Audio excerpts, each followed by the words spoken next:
அன்பார்ந்தவர்களே வணக்கம். நாங்கள் சில எளிய மந்திரங்களை உங்களுக்கு சொல்லிக் கொண்டிருக்கிறோம்.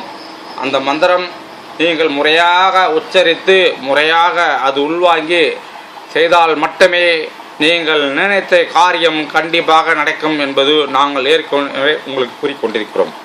எந்த மந்திரத்தை நீங்கள் உச்சரித்தாலும் அதை உள்வாங்க வேண்டும். அது உள்வாங்கும் பொழுது நாம் நம்மை உணரக்கூடாது. நாம் ஒரு வேறு உலகத்தில் இருந்து இந்த மந்திரத்தை நம்ம ஜபித்தால் எப்படி நம் அந்த உலகத்தில் இருக்கிறோம் என்று நீங்கள் பார்த்தாலே உங்களுக்கு தெரியும்.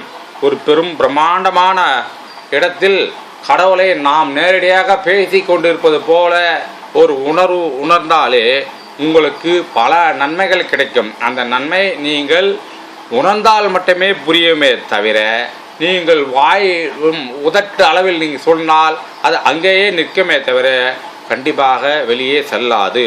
இதற்கெல்லாம் ஒரு பொதுவாக நாங்கள் என்ன சொல்கிறோம் என்றால், சில மூலிகை வசியம் உண்டு. ஒவ்வொரு மந்திரத்திற்கும் நீங்கள் வாயால் சொன்னேன் எனக்கு நடக்கவில்லை என்றால் அதான் காரணம். சில மூலிகை வசியங்கள் உண்டு.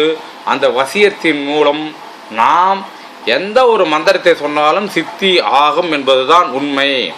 அது சில மூலிகை வசியத்தை வைத்து அதன் பிறகு இந்த மந்திரங்களை நீ உச்சரித்தால் நீங்கள் எதை நினைத்தீர்களோ அது கண்டிப்பாக நடக்கும்.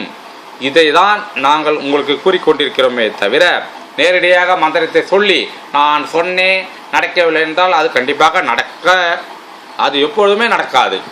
நீங்கள் ஆத்திரப்படுகிறீர்கள் என்பது மட்டும்தான் உண்மை. நீங்கள் உங்களை உணர்ந்து கொண்டு நீங்கள் ஒரு மந்திரத்தை நீங்கள் உச்சரிக்கும் பொழுது அந்த இடத்தில் நீங்கள் இல்லாத போல் ஒரு உணர்வு உணர்ந்தால் மட்டுமே அங்கே நல்லது நடைபெறும் என்பதுதான் உண்மை. ஆகவே ஒவ்வொரு மந்திரத்திற்கும் ஒவ்வொரு சக்தி உண்டு. அந்த சக்தியை நாம் உணர வேண்டும். நான் ஏற்கனவே கூறுவது போல் சில மூலிகைகளுக்கு நாம் உட்காரும் இடத்தில் அதை வைத்து கொண்டு அந்த மூலிகையில் நீங்கள் உச்சரித்தால் கண்டிப்பாக நன்மை பயக்கும். ஆக இந்த மந்திரத்தை உச்சரிக்கும் பொழுது கண்டிப்பாக உங்களுக்கு நன்மை கிடைக்கும். சாதாரணமாக தெரியும் ஒரு மந்திரம். இந்த மந்திரத்தை உச்சரித்து பாருங்கள்.